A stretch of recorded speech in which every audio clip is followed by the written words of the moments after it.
जो मेहनत पर भरोसा करते हैं वो किस्मत की बात कभी नहीं करते। नमस्कार मेरे प्यारे साथियों, स्वागत है एक बार फिर से आपके अपने चैनल हिंदी ओशन में। जैसा कि आपको ज्ञात है, इस चैनल के माध्यम से हम एनटीए, यूजीसी, नेट, जेआरएफ की तैयारी कर रहे हैं हिंदी साहित्य से। यदि आप इस चैनल पर पहली बार आ रहे हैं तो इस चैनल को सब्सक्राइब करें और वीडियो अच्छा लगे तो लाइक एंड शेयर जरूर कीजिए।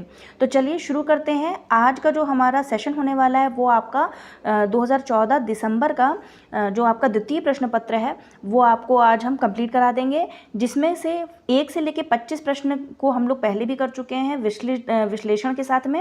अब हम 26 से लेकर प्रश्न नंबर 50 तक सारे क्वेश्चन एक एक करके उसकी व्याख्या के साथ में करेंगे। तो चलिए शुरू करते हैं। आज का जो हमारा पहला प्रश्न है वो है सच्चिदानंद हीरानंद वात्स्यानंद अज्ञेय के निम्नलिखित निबंध संग्रहों का प्रकाशन वर्ष के अनुसार सही क्रम आपको लगाना है। कुछ उनकी रचनाएं हैं जैसे लिखी कागज कोरे, आत्मनेपद, कहाँ है द्वारका और अद्यतन। ये उनकी कुछ कृतियां हैं, उसको आपको अनुक्रम में लगाना है। तो जो इसका राइट आंसर हो जाएगा वो हो जाएगा आपका ऑप्शन नंबर डी। एक कॉपी और एक कलम अपने पास में रखिए और कितने प्रश्न आपके सही हो रहे हैं अपना स्वयं का मूल्यांकन भी करते जाइए। पहले आई थी आत्मनेपद, लिखी कागज कोरे, फिर अद्यतन, उसके बाद में लास्ट में कहाँ है द्वारका। चलिए इसकी देखते हैं व्याख्या। कब कौन सी रचना आई?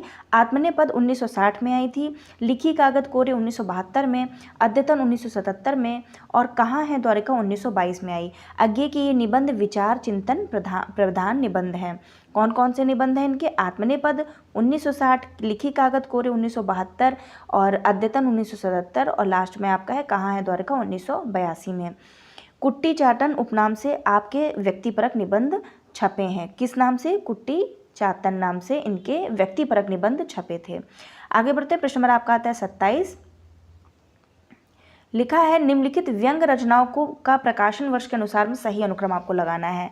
ये कुछ व्यंग रचनाएं हैं। जीप पर सवार इल्लियां, भित्ति चित्र, जो घर फूंके और यत्र तत्र सर्वत्र। तो ये आपकी कुछ कृतियां हैं, व्यंग रचनाएं हैं और इनको आपको अनुक्रम में लगाना है। तो इसका सही उत्तर हो जाएगा वो हो जाएगा आपका ऑप्शन नंबर सी, भित्ति चित्र, जीप पर सवार इल्लियां, यत्र तत्र सर्वत्र। देखते हैं इसकी व्याख्या।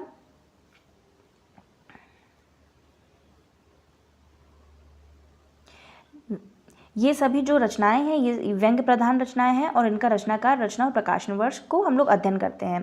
रविंद्रनाथ त्यागी रचनाकार हैं किसकी? भित्ति चित्र के, और 1966 में ये प्रकाशित हुई थी। फिर शरद जोशी का नाम आता है, जीप पर सवार इल्लियां, ये आपसे 1-2 बार पूछी भी जा चुकी है। ये रचना 1971 में आई थी। फिर शरद जोशी की है यत्र तत्र सर्वत्र, 2000 में आई थी। और ज्ञान चतुर्वेदी की है जो घर फूंके, 2006 में आई। देख लीजिए फिर से। रविन्द्रनाथ त्यागी का है भित्ति चित्र 1966, शरद जोशी जीप पर सवार इल्लियां 1971, शरद जोशी यत्र तत्र सर्वत्र 2000 और ज्ञान चतुर्वेदी का है जो घर फूंके 2006। आगे बढ़ते प्रश्न नंबर आपका आता है 28। लिखा है निम्नलिखित उपन्यासों का प्रकाशन वर्ष के अनुसार में सही क्रम लगाना है। कुछ उपन्यास हैं जैसे त्यागपत्र, मेरी तेरी उसकी बात, नदी के द्वीप और खंजन नयन।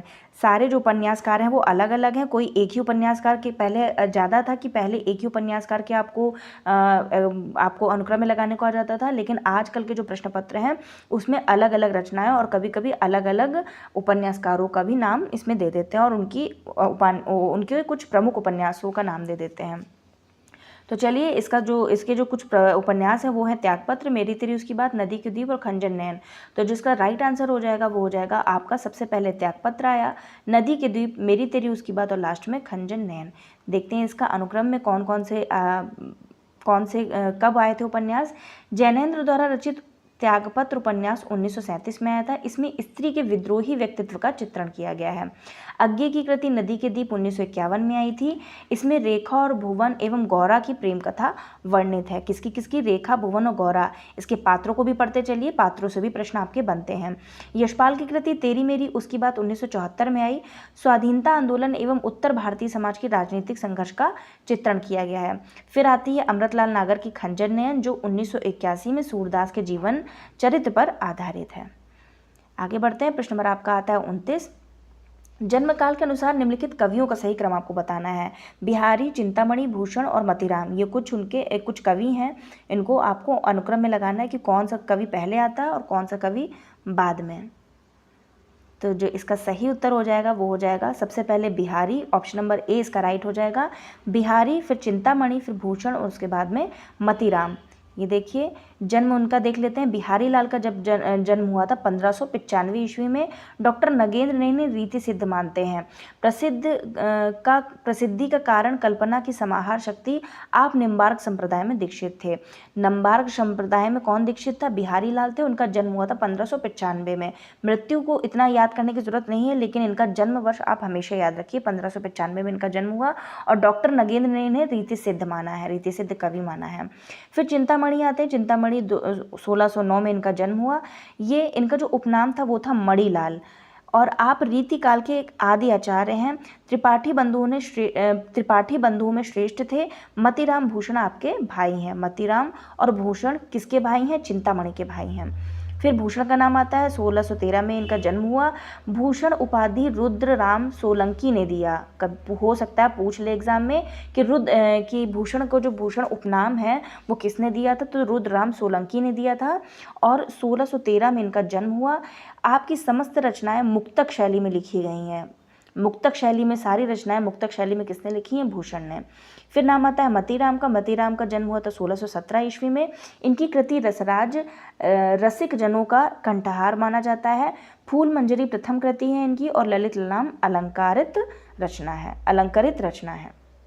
आगे बढ़ते हैं। प्रश्न नंबर आपका आता है 30। भगवती चरण वर्मा के निम्नलिखित उपन्यासों का प्रकाशन वर्ष के अनुसार में आपको अनुक्रम लगाना है। तो इनके उपन्यास हैं टेढ़े मेढ़े रास्ते, भूले बिसरे चित्र, सामर्थ्य और सीमा और सीधी सच्ची बातें। तो चलिए इनका देख लेते हैं। इसका और ऑप्शंस देखिए, ये सारे ऑप्शंस है। इसका ए ऑप्शन ही राइट है। सबसे पहले आपका टेढ़े मेढ़े रास्ते, फिर भूले बिसरे चित्र, सामर्थ्य और सीमा और सीधी सच्ची बातें। देखिए इसका अनुक्रम। टेढ़े मेढ़े रास्ते कब आया था? 1946 में आया था। फिर ये गांधीवादी साम्यवाद और आतंकवाद का टेढ़े मेढ़े रास्ते के रूप में चित्रण किया गया है। गांधीवाद का, साम्यवाद का और आतंकवाद का, ये इसमें टेढ़े मेढ़े रास्ते के रूप में चित्रित किया गया है। फिर भूले बिसरे चित्र, ये सारे ही भगवती चरण वर्मा के उपन्यास हैं। 1959 में आया था। इसमें 3 पीढ़ियों के जीवन मूल्यों के परिवर्तन की कथा है। किसमें? भूले बिसरे चित्र में। फिर सामर्थ्य और सीमा आई 1962 में। प्रकृति के समक्ष मनुष्य की असहायता का चित्रण किया गया है। प्रकृति के समक्ष मनुष्य की असहायता का चित्रण किया गया है। किसमें? सामर्थ्य और सीमा में।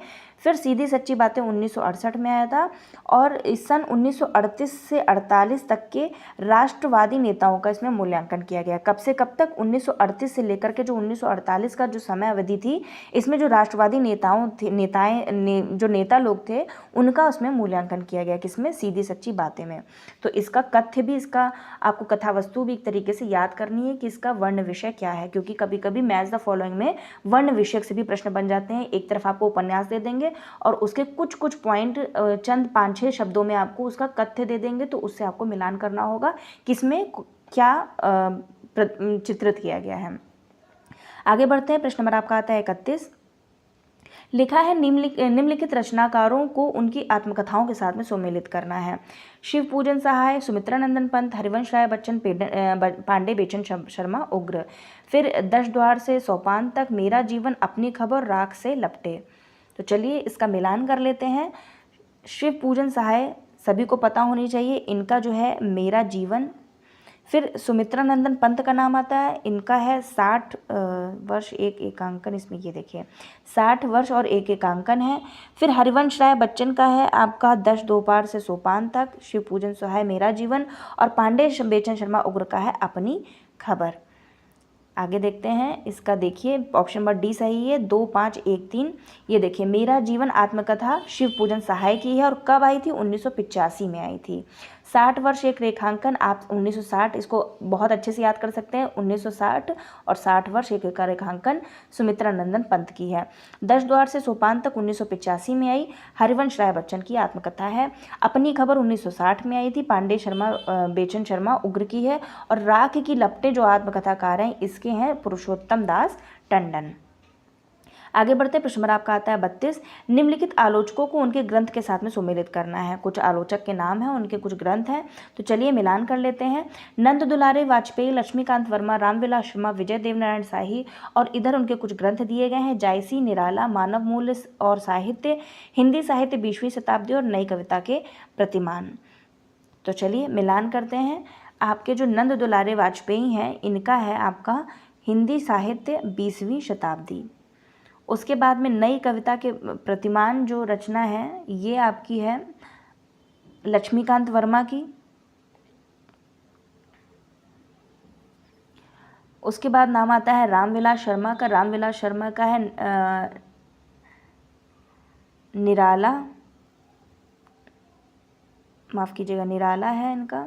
उसके बाद में आपका विजय देवनारायण शाही का है जायसी। तो चलिए इसको एक बार कंफर्म करके देख लेते हैं कि कौन सी रचना कब आई थी। ये तो दूसरी आ गई है, ऊपर दिया हुआ हो। ये देखिए हिंदी साहित्य का 20वीं शताब्दी, हिंदी साहित्य 20वीं शताब्दी, ये नंद दुलारे वाजपेयी की रचना है, 1942 में आई थी। फिर उसके बाद में नई कविता के प्रतिमान 1957 में आई थी, लक्ष्मीकांत वर्मा इसके आलोचक हैं। निराला जो रचना है, आलोचना है, 1946 में आई थी, किसके द्वारा? रामविलास शर्मा के द्वारा। फिर जो जायसी हैं, इनका 1983 में प्रकाशन हुआ था, विजय देवनारायण शाही इसके आलोचक हैं। ये जो आपके आलोचना, ये नाम नहीं है, ये आलोचनाएँ हैं। जायसी आलोचना लिखी है और निराला आलोचना लिखी है, इसमें कन्फ्यूज नहीं होइएगा, इसको याद कर लीजिए। निराला आलोचना किसने लिखी थी? रामविलास शर्मा ने लिखी थी। निराला रामविलास शर्मा ने लिखी थी और जायसी विजय देवनारायण शाही ने लिखी थी 1983 में। और मानव मूल और साहित्य, ये आलोचना 1999 में लिखी गई थी, और किसके द्वारा? धर्मवीर भारती जी के द्वारा। अच्छी सारणी है, इसको याद कर लीजिएगा। आगे बढ़ते प्रश्न नंबर 33 की ओर। लिखा है निम्नलिखित संस्मरणात्मक रेखा चित्रों को उनके लेखकों के साथ में सुमेलन करना है। चेतना के बिंब, रेखाएं, बोल उठी, जिंदगी, मुस्कुराई, सिंहावलोकन, और इधर रेखा चित्रों के इनके लेखकों के नाम दिए गए हैं। देवेंद्र सत्यार्थी, कन्हैयालाल मिश्र, प्रभाकर, महादेवी वर्मा और यशपाल। तो चलिए इसको मिलान कर लेते हैं। चेतना के बिंब जो है वो आपकी कृति है डॉक्टर नगेंद्र की। फिर रेखाएं बोल उठी, ये देवेंद्र सत्यार्थी की है। और जिंदगी मुस्कुराई, ये कन्हैयालाल मिश्र प्रभाकर की है। और सिंहावलोकन रचना, ये आपके यशपाल जी की आत्मकथा है, संस्मरणात्मक रेखा चित्र है। तो इसके आधार पर आपका ऑप्शन नंबर डी सही हो जाएगा। 5, 1, 2 और 4। ये देखिए चेतना के बिंब डॉक्टर नगेंद्र की रचना है, 1967 में आई थी।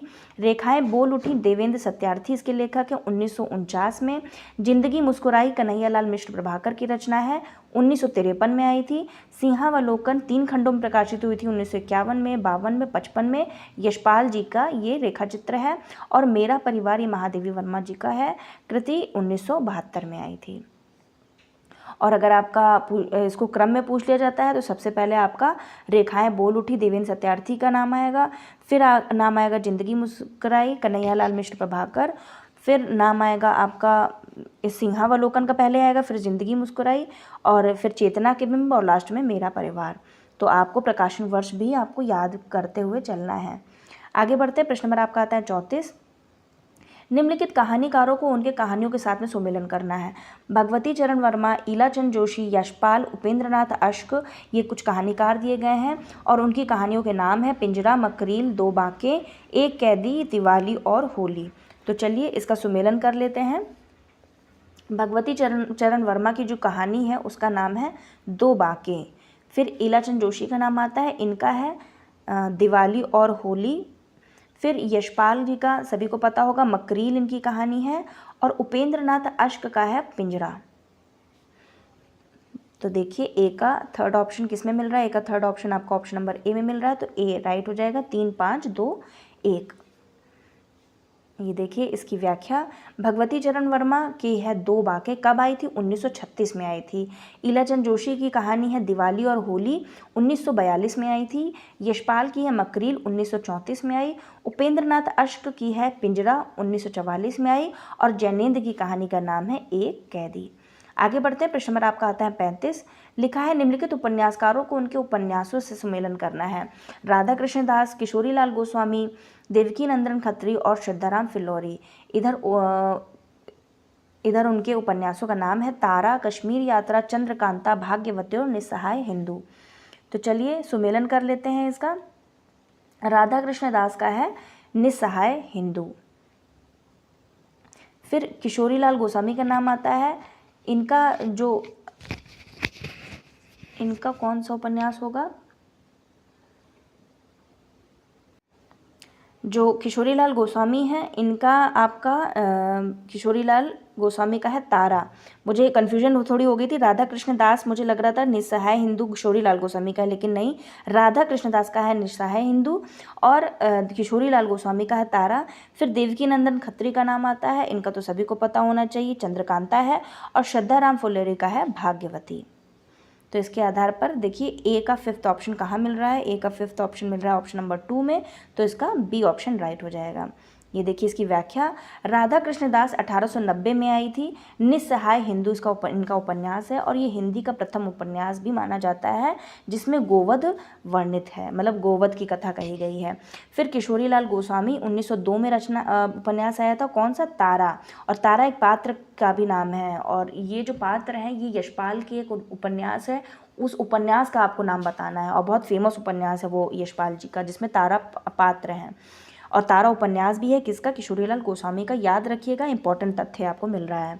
ऐतिहासिकता का वर्णन किया गया है इसमें। और देवकीनंदन खत्री 1988 इनमें आई थी चंद्रकांता, जो तिलस्म व अय्यारी का वर्णन इसमें किया गया है। फिर श्रद्धाराम फुल्लौरी का नाम आता है, 1877 में ये रचना आई थी।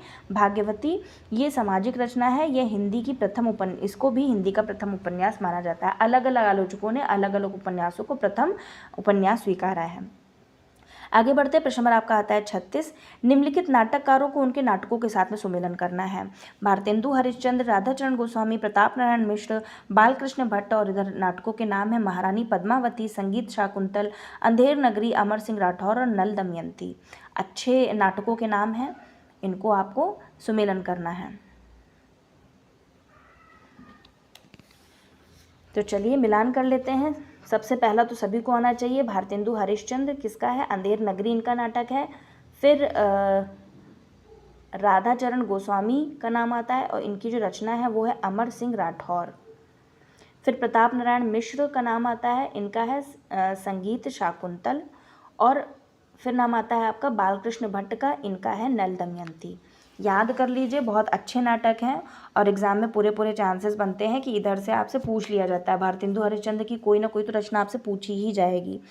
तो अंधेर नगरी हो गया, राधाचरण गोस्वामी का है अमर सिंह राठौर, प्रताप नारायण मिश्र का है संगीत शाकुंतल और बालकृष्ण भट्ट का है नल दमयंती। ये देखिए इसका जो उत्तर है वो ऊपर लिखा होगा, इसमें देखते हैं। ये देखिए उत्तर नंबर इसका डी सही है। अंधेर नगरी 1881 में आई थी। भारतेंदु हरिश्चंद्र इसके नाटककार हैं। अमर सिंह राठौर ये नाटक का नाम है। अमर सिंह राठौर याद कीजिएगा, ये कोई रचनाकार नहीं है। अमर सिंह राठौर नाटक का नाम है, 1895 में आया था और इसके जो नाटककार हैं वो राधाचरण गोस्वामी हैं। फिर संगीत शाकुंतल किसकी रचना है? ये प्रताप नारायण मिश्र की है। नल दमयंती 1895 में आया था, बालकृष्ण भट्ट के ये नाटककार हैं। और उसके बाद में महारानी पद्मावती का नाम आता है, प्रकाशन वर्ष इसका है 1882। और महारानी पद्मावती नाटक किसने लिखा है? राधा कृष्ण दास ने लिखा है। आगे बढ़ते प्रश्न नंबर आपका आता है 37। निम्नलिखित कृतियों को उनके रचनाकारों के साथ में सुमेलन करना है। आत्मा की आंखें, काठ का सपना, समय और हम और मिलन यामिनी। फिर इधर कुछ उनके रचनाकार हैं, गजानन माधव मुक्तिबोध, हरिवंश राय बच्चन, रामधारी सिंह दिनकर, जैनेन्द्र कुमार और नगेंद्र। तो चलिए मिलान कर लेते हैं। आत्मा की आंखें किसका है? आत्मा की आंखें आपका हो जाएगा दिनकर का। फिर काठ का सपना, इसके जो रचनाकार हैं वो हैं गजानन माधव मुक्तिबोध। समय और हम, ये आपका है जैनेन्द्र जी का।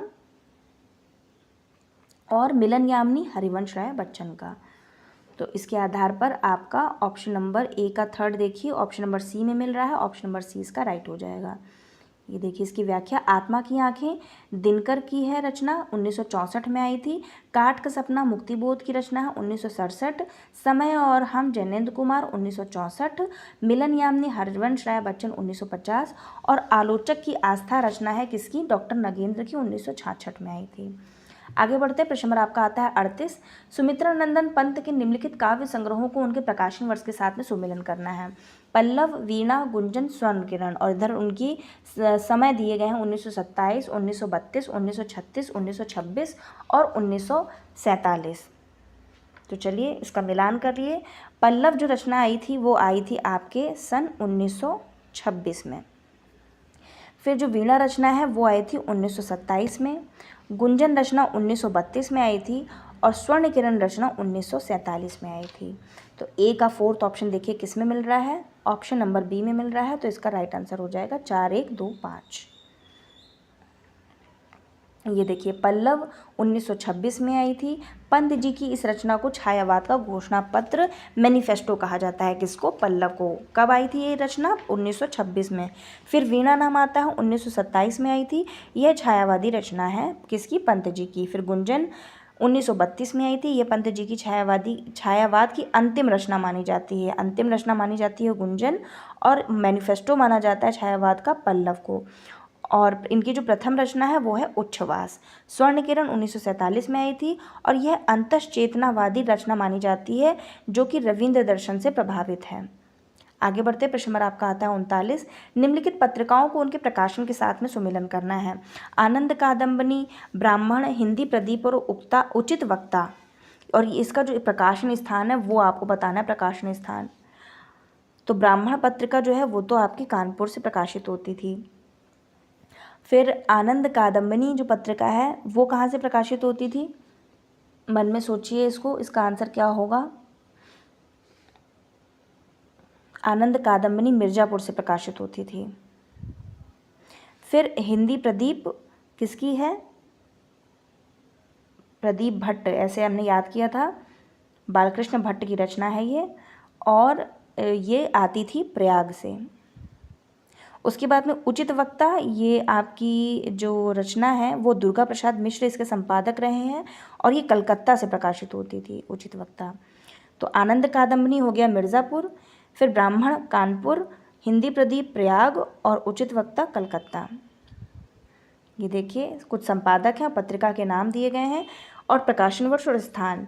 बद्रीनारायण चौधरी प्रेमघन आनंद कादम्बनी इसकी पत्रिका के संपादक थे। 1881 में ये पत्रिका प्रकाशित हुई थी। और कहाँ से प्रकाशित होती थी, मिर्ज़ापुर से। प्रताप नारायण मिश्र संपादक थे किसके, ब्राह्मण के। 1883 में इसका प्रकाशन वर्ष है और ये इसका जो स्थान है वो है कानपुर। फिर बालकृष्ण भट्ट हिंदी प्रदीप पत्रिका के ये संपादक रहे हैं। 1877 में इसका प्रकाशन वर्ष है और इसका जो स्थान है वो है प्रयाग। उसके बाद में आपका दुर्गा प्रसाद मिश्र की है उचित वक्ता, 1878 में इसका प्रकाशन वर्ष हुआ और कलकत्ता स्थान से ये प्रकाशित होती थी। आगे बढ़ते हैं, प्रश्न नंबर आपका आता है 40। निम्नलिखित निबंधकारों को उनके निबंधों के साथ में सुमेलन करना है। चंद्रधर शर्मा गुलेरी, वासुदेव शरण अग्रवाल, रामवृक्ष बेनुपुरी और कुबेरनाथ रॉय।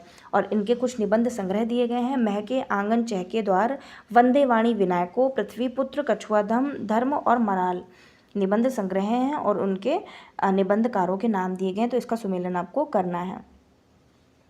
तो जो गुलेरी जी का है निबंध वो तो सबको पता होगा, कछुआ धर्म है। फिर वासुदेव शरण अग्रवाल, इनकी जो रचना है वो है पृथ्वीपुत्र। रामवृक्ष बेनीपुरी जी की है वंदे वाणी विनायको और कुबेरनाथ रॉय का है मराल। तो इसके आधार पर जो सही उत्तर हो जाएगा, ए का फोर्थ ऑप्शन देखिए किस में मिल रहा है, ए का फोर्थ मिल रहा है, ऑप्शन नंबर ए इसका राइट हो जाएगा। 4, 3, 2 और 5। आगे बढ़ते हैं। ये देखिए कुछ निबंधकार हैं। निबंध चंद्रधर शर्मा गुलेरी किसका निबंध है, कछुआ धर्म का, 1919 में आया था। वासुदेव शरण अग्रवाल पृथ्वीपुत्र इनका निबंध है, 1949 में आया। रामवृक्ष बेनुपुरी वंदे वाणी विनायको 1854 में आया था। कुबेरनाथ रॉय मराल, इनका जो नाम है मराल निबंध है किसका, कुबेरनाथ रॉय का, 1893 में आया था। और महके आंगन चहके द्वार ये किसकी रचना है, कन्हैयालाल मिश्र की है। चलिए अब आपका आ जाता है एक अवतरण, आपका गद्यांश। तो चलिए इसको पढ़ लेते हैं। यूरोप और अमेरिका में जो आधुनिकता फैली है उसका असली कारण वैज्ञानिक दृष्टिकोण की प्राथमिकता और प्राबल्य है। यह दृष्टि उद्योग और टेक्नोलॉजी से नहीं उत्पन्न हुई है, बल्कि टेक्नोलॉजी और उद्योग ही इस दृष्टि के परिणाम हैं। यूरोप और अमेरिका का सबसे बड़ा लक्षण वैज्ञानिक दृष्टि है। निष्ठुर होकर सत्य को खोजने की व्याकुलता है और इस खोज के क्रम में श्रद्धा, विश्वास, परंपरा और धर्म किसी भी बाधा को वृद्धि स्वीकार करने को तैयार नहीं है। आधुनिक मनुष्य के बारे में सामान्य कल्पना यह है कि अपने चिंतन में वह निर्मम होता है, निष्ठुर और निर्भीक होता है।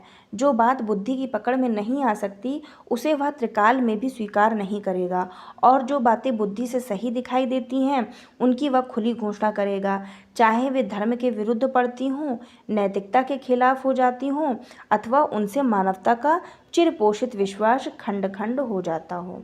तो चलिए प्रश्न देखते हैं।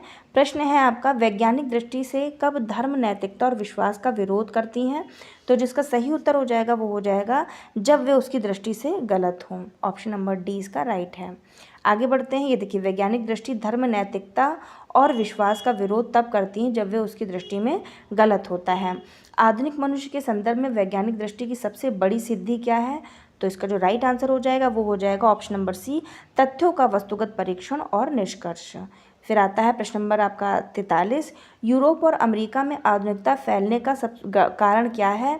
उद्योग और टेक्नोलॉजी का जन्म, औद्योगिक वस्तुओं का उपयोग, भौतिक दृष्टि का त्याग, या फिर आपका वैज्ञानिक दृष्टिकोण की प्रधानता और प्रबलता। तो इसका लास्ट ऑप्शन राइट है। आगे बढ़ते हैं। प्रश्न नंबर 44 लिखा है, टेक्नोलॉजी, उद्योग और वैज्ञानिक दृष्टिकोण के बीच संबंध कौन सा है? कार्य और कारण का, कारण और कार्य का, आधार और अधिरचना का, या जनक और जन्य का? तो जिसका राइट आंसर हो जाएगा वो हो जाएगा कार्य और कारण का संबंध है किसमें? टेक्नोलॉजी, उद्योग और वैज्ञानिक दृष्टिकोण के बीच।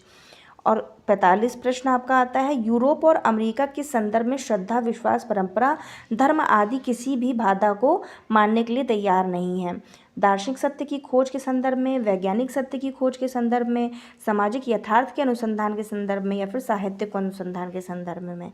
तो इसका जो राइट आंसर हो जाएगा वो हो जाएगा आपका ऑप्शन नंबर बी, वैज्ञानिक सत्य की खोज के संदर्भ में। जो यूरोप और अमेरिका हैं उनको जो बाधा को मानने के लिए वो तैयार नहीं है। कौन सी बाधा? श्रद्धा, विश्वास, परंपरा, धर्म आदि। आगे बढ़ते हैं। प्रश्न नंबर आपका आता है, अब ये आपके स्थापना और तर्क वाले प्रश्न स्टार्ट हो रहे हैं यहाँ से, तो चलिए पढ़ते हैं इसको। काव्य का उत्कर्ष केवल प्रेम भाव की कोमल व्यंजना में ही माना जा सकता है। काव्य का उत्कर्ष केवल प्रेम भाव की कोमल व्यंजना में ही माना जा सकता है। तर्क दिया है क्योंकि क्रोध जैसे उग्र एवं प्रचंड भावों के विधान के साथ साथ करुण भाव की अभिव्यक्ति से काव्य में पूर्ण सौंदर्य के साक्षात्कार होते हैं। तो आपको बताना दोनों सही हैं, दोनों गलत हैं, या फिर एक ए सही आर गलत, या आर गलत ए सही। तो इसमें से सही उत्तर का आपको चुनाव करना है। तो जिसका सही उत्तर हो जाएगा वो हो जाएगा आपका ऑप्शन नंबर बी इसका सही होगा। ए गलत है और आर सही है। ए गलत और आर सही। ये देखिए व्याख्या, काव्य के उत्कर्ष में प्रेम भाव, करुण भाव, वीर भाव, क्रोध भाव इत्यादि होता है, ना कि केवल प्रेम भाव। क्रोध में उग्र भाव एवं प्रचंड भावों की प्रबलता होती है। काव्य में इसके साथ करुण भाव के आ जाने से पूर्ण सौंदर्य का साक्षात्कार होता है। अतः ए गलत हो जाएगा और आर आपका सही हो जाएगा। आगे बढ़ते प्रश्न नंबर आपका आता है 47।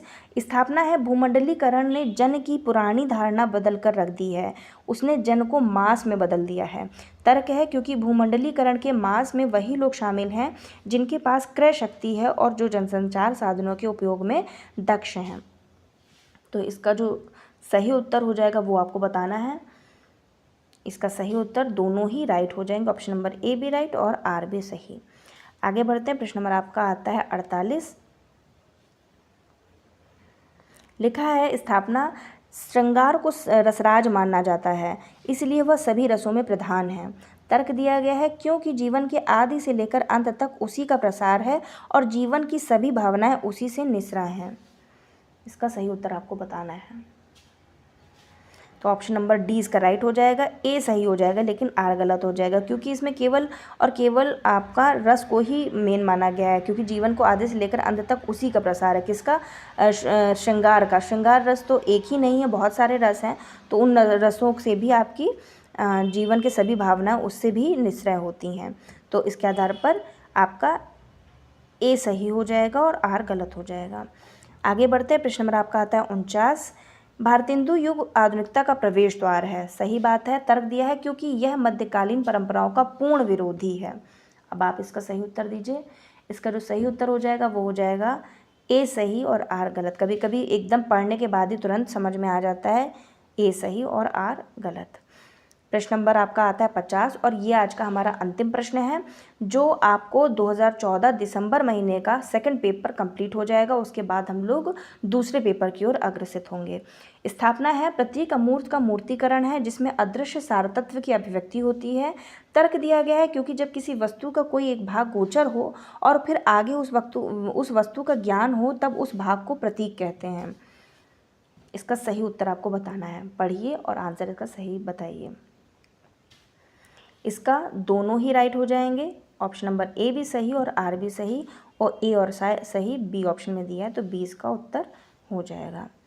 तो ये था आज हमारा पूरा 50 प्रश्न। आई होप आपको ऐसी क्लासेस अच्छी लग रही होंगी। आपके पास में किताब होती है लेकिन उस किताब में आप नीचे आंसर पहले देख लेते हो, और मैं इस वीडियो के साथ में आपको बस इतना बताना चाहती हूँ कि आप अपनी प्रैक्टिस करिए, क्योंकि हम लोग चाहे कैसे भी पढ़ें, हम उत्तर की ओर हम लोग का तुरंत चला जाता है। तो ये कुछ बुक की ये एक तरीके से ड्रॉबैक्स हैं कि हम लोग उत्तर की ओर जल्दी देख लेते हैं और उसका आंसर या उसका क्वेश्चन जो है वो ढंग से पढ़ते भी नहीं हैं। तो इसीलिए मैं आपको एक तरीके से स्वयं का मूल्यांकन कराने का आपको मौका देती हूँ कि आप उसको पढ़िए एक बार दो बार, उसके बाद में आप अपना उत्तर दीजिए। तो चलिए मिलते हैं अगले वीडियो के साथ में। तब तक के लिए हिंदी ओशन के जितने भी आपके प्लेलिस्ट में वीडियोस हैं वो उनको आप उनका अध्ययन कीजिए, उनको पढ़िए, अपने हस्तलिखित नोट्स बनाइए ताकि आपकी तैयारी को एक नई धार प्राप्त हो सके। तो वीडियो में अगर आप नए हो तो सब्सक्राइब कीजिए, और वीडियो अच्छा लगे तो लाइक एंड शेयर ज़रूर कीजिए। वीडियो देखने के लिए आप सभी का प्रेमपूर्वक धन्यवाद।